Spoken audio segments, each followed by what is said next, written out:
We obviously were a different team the last 10 minutes or so. I mean, to hold Miami to 6 points on 2 3-point shots, one of which was a bank shot from the wing that I don't think was intended to be, and then the other one was their 5-man with 29 seconds to go or whatever when Aiden was recovering from a ball screen. I mean, to hold those guys to 6 points in 10 minutes. You know, our offense at times wasn't very good, to say the least, but we cured the turnover woes from first half to second half, which we needed to. We were much more aggressive on the offensive glass. I think that all stemmed from Dwayne Sutton's effort, and then Malik joined in. It was good to see, but we got to have more than 2 offensive rebounds at halftime and a lot less than 8 turnovers at the half. But be that as it may, I thought our guys defended pretty much the entire night. The whole team, 27% field goal percentage and 18% from the 3, and they shot an extraordinary amount of threes, and we knew that coming in.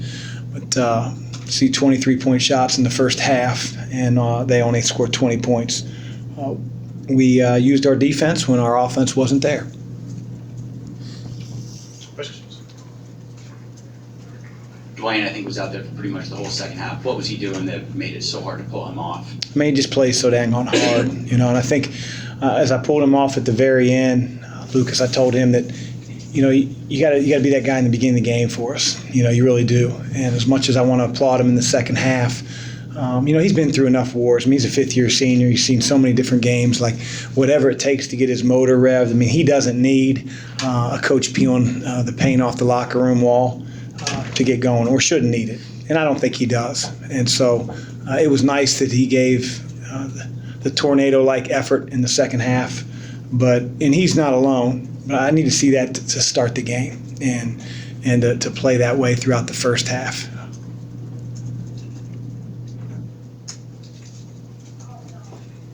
How do you feel about a 10-day layoff before Kentucky? It is what it is. It doesn't really matter if I hate it or if I love it. I think it's good that our guys get a chance to see their families, even though it's not on Christmas, it's around Christmas, and they'll adjust and figure out, when Santa's coming down the chimney for each of the households. And then, meanwhile, the coaches will be doing everything we can to get ready for a really good team on the 28th.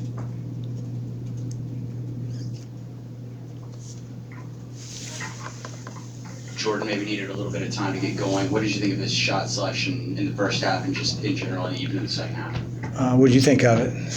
No, I'm not the coach. Yeah, but you asked about it, so you obviously didn't like it. Yeah, I mean, he took a couple really poor ones.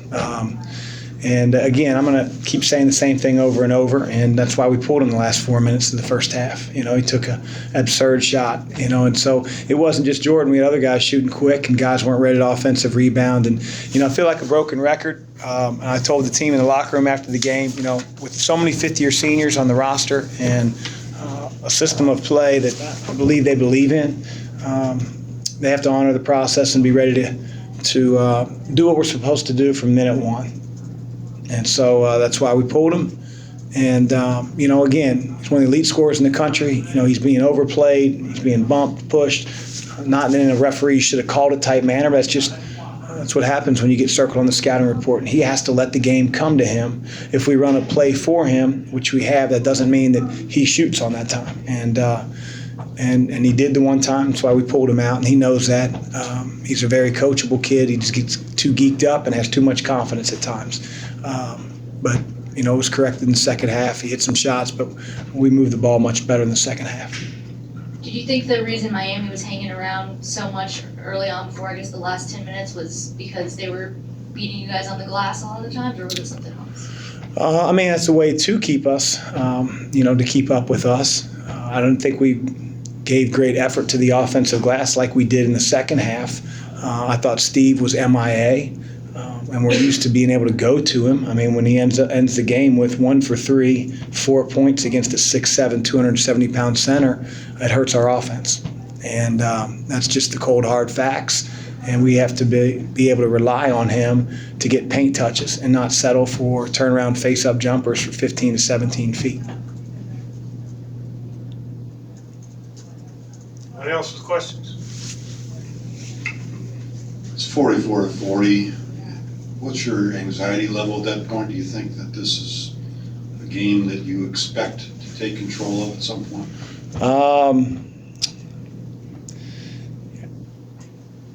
Well, yeah, I think that, coming in, I knew we were the better team. But, Miami gained their confidence because of some, ill-advised shots and not good enough effort on the offensive glass to get the ones that we missed. And then I think the first 6-7 minutes of the second half, we struggled with ball screen defense like we really haven't all year. And then we corrected it without making adjustments. We did what we do better.